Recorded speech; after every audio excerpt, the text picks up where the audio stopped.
because we round things, okay, some of the constraints won't be tight. They were tight before, but they won't be tight anymore. And then the cost will be less. Okay? So now we need to evaluate that. That is to say, as before, it's the probability that Zj is equal to 1. So what is the probability that some clauses is equal to 1? Some clauses is satisfied.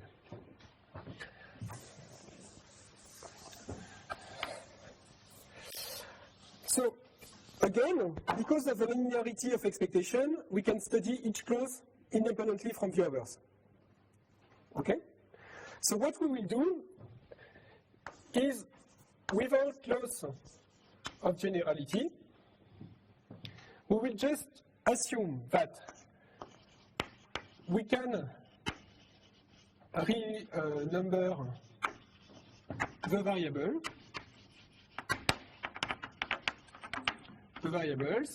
and replace x by xi bar, such that clause C1 is simply x1 or x2 or xl. Okay? I just exchange xi with xi bar, and I just renumber all the variables so that the first clause is x1 or x2 or xl. Okay? I'm allowed to do that. It's no problem. Okay? Do you agree with that? I just renumber everything, and now I can assume that. Okay? So now I want to evaluate the probability that this clause is satisfied. So the probability that Z1 equals 1 is what? It's as before, 1 minus the product over all the variables in the clause that xi equals 0. Okay? Since these variables have their value assigned independently from each other, the probability that each of them is, that all of them are 0 is simply the product that each of them is 0. Okay? This is satisfied if and only if we are not in the case where all of them are 0. Okay? And what is this probability? It's 1 minus yi star. Okay? So now what do I use? I use the fact that I use the following fact, which is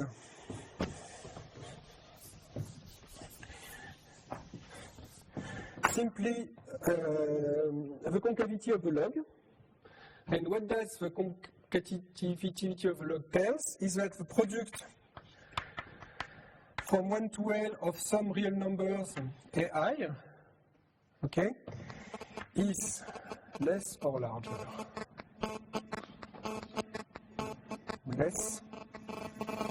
Is less than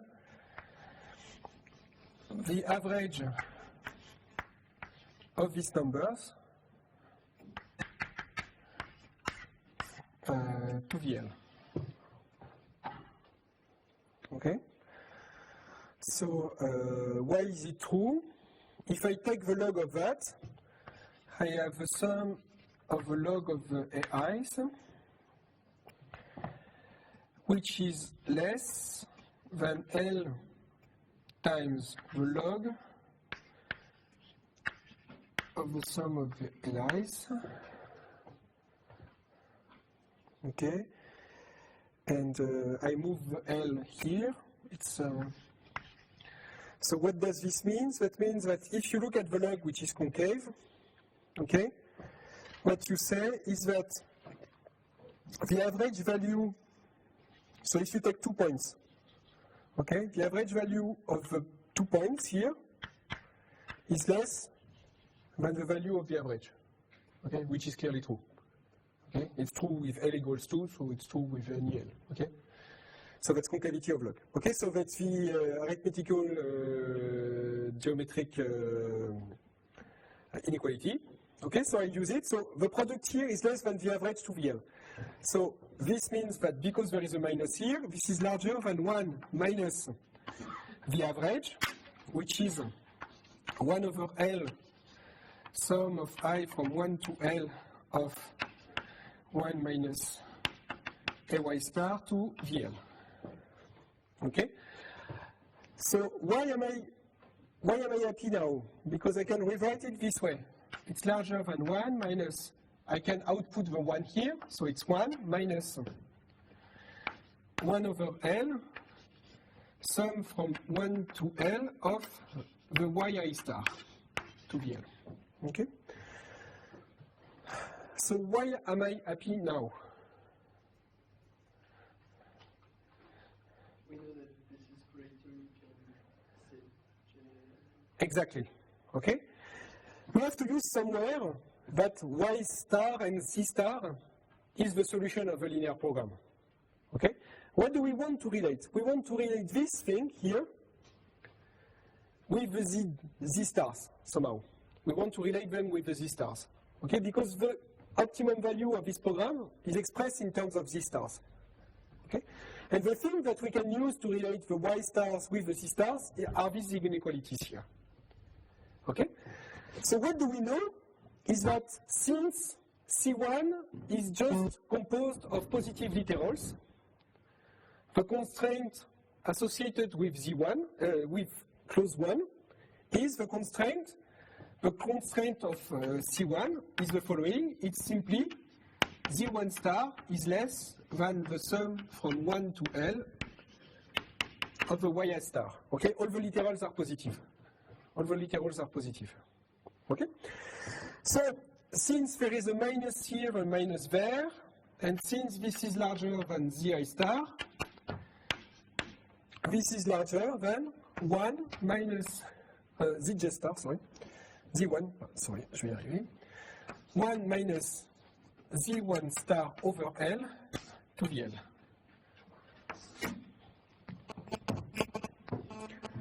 Okay? So now we need to analyze this thing here, because what we want is a linear expression in Z1. Okay, so that when we add everything, we get something which is expressed as the sum of the Zi star. Okay, so how do we do that? Well.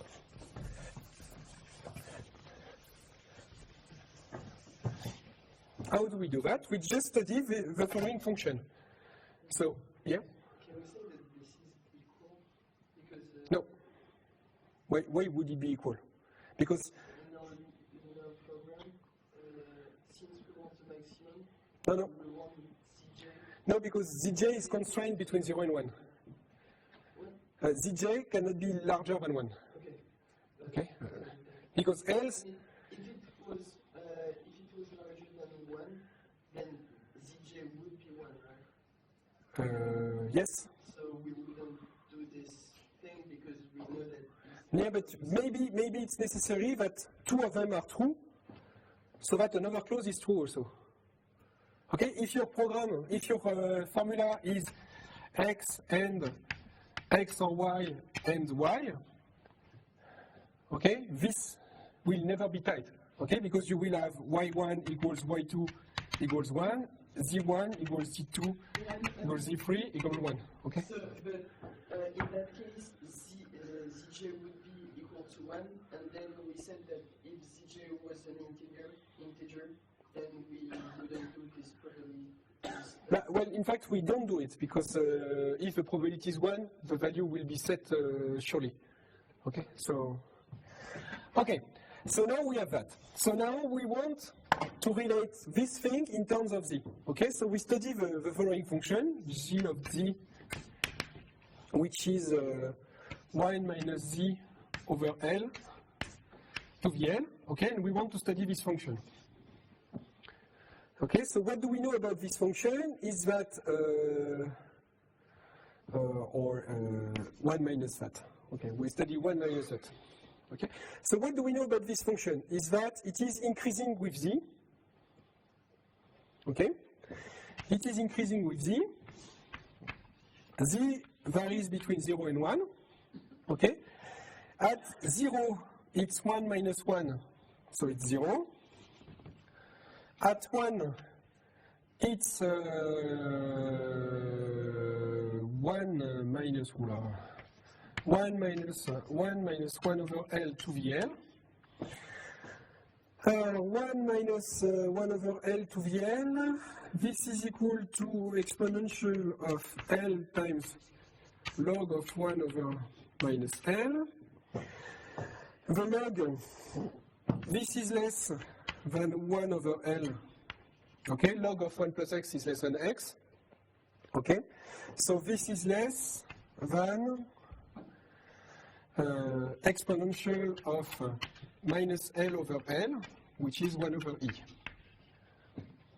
Okay, so why did I write that? I say that at 1 it's equal to 1 minus over L, which is larger than 1 over E. 1 minus 1 over E. Or lower. This is lower. I'm lost. Yeah, this is lower than 1 minus 1 over E. Okay?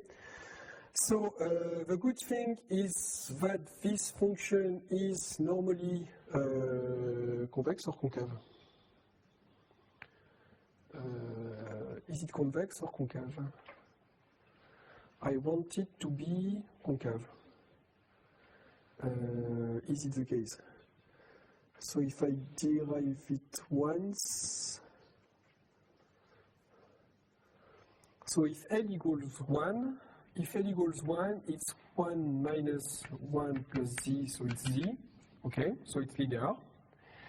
If L equals 2, if L is larger than 2, then when I derive it once, the minus cancels out, so it's convex. Okay? You agree? So it's like that. Okay, we just have to look at the slope at close to 0. The slope close to 0 is less or larger than 1. It's 1.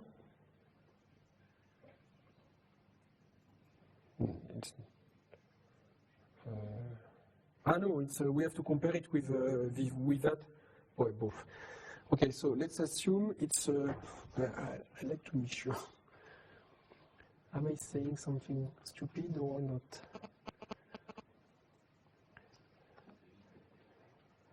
Oops. No, it's concave. Okay. I had a chance over 2, so yeah, it's concave. That's what I wanted to. So it's like that. Okay, so you need to analyze it. Okay. So it's concave, and what does it imply? It implies that it is above this line here. Okay, as I mentioned, it is above this line. So what you conclude is that G of Z is always larger than 1 minus 1 over L to VL times Z. Okay, so you just analyze this function and it tells you what. Okay, so what you conclude now from that,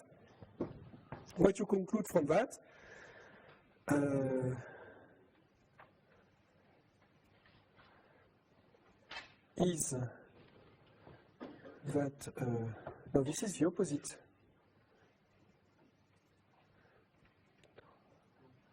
No, this is the opposite. This is less than 1 over E, so this is larger than 1 over 1 minus E.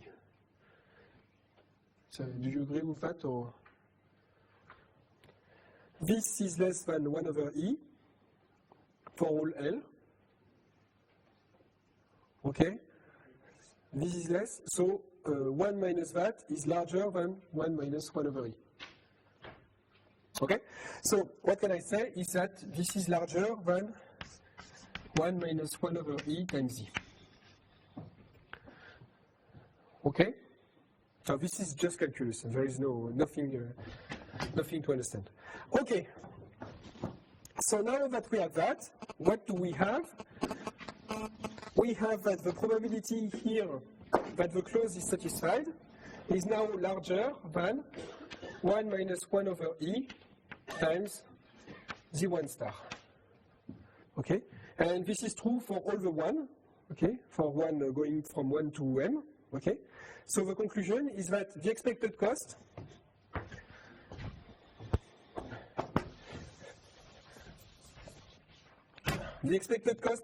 of your algorithm, the expected cost of algorithm 2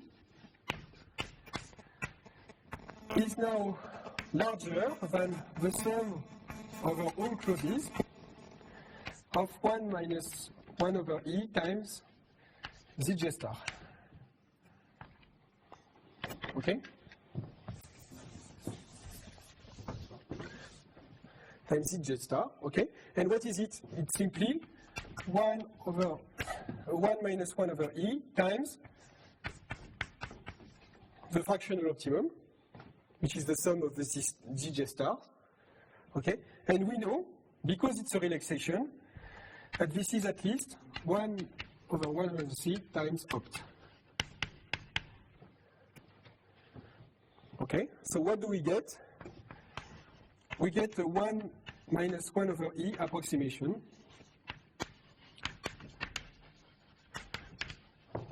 for max set. Randomized approximation for max set. Is it 630? Okay. 1 minus 1 over e approximation for max set. Okay, so how good is it? 1 over e, it's about 1/3. Okay, so this is about 0.66. Okay, more or less. Okay, a little bit less, 6.4, let's say. Okay? So this is better than 1/2. Okay? Because this works also with clauses of size 1. Okay? So now the question is, okay, but the other strategy was much better for larger L. Okay, here, as L goes larger, it doesn't improve.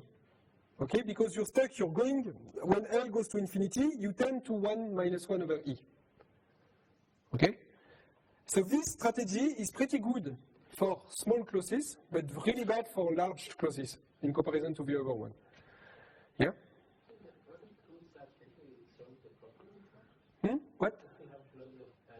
No, it's NP complete. If max 2 set is NP complete. The decision problem is polynomial, yes.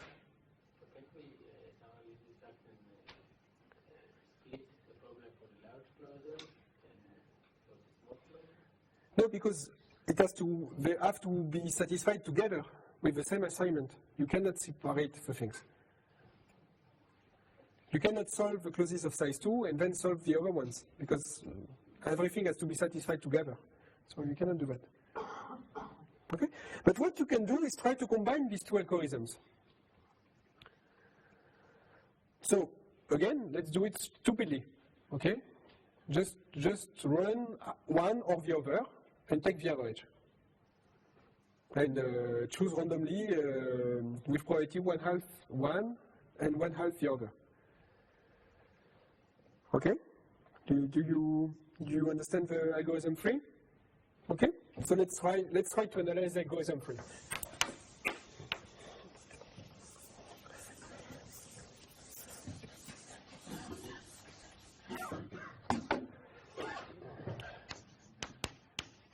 Algorithm 3 with probability 1/2 run algorithm 1 with probability 1/2 run algorithm 2. Okay? what is the expected cost of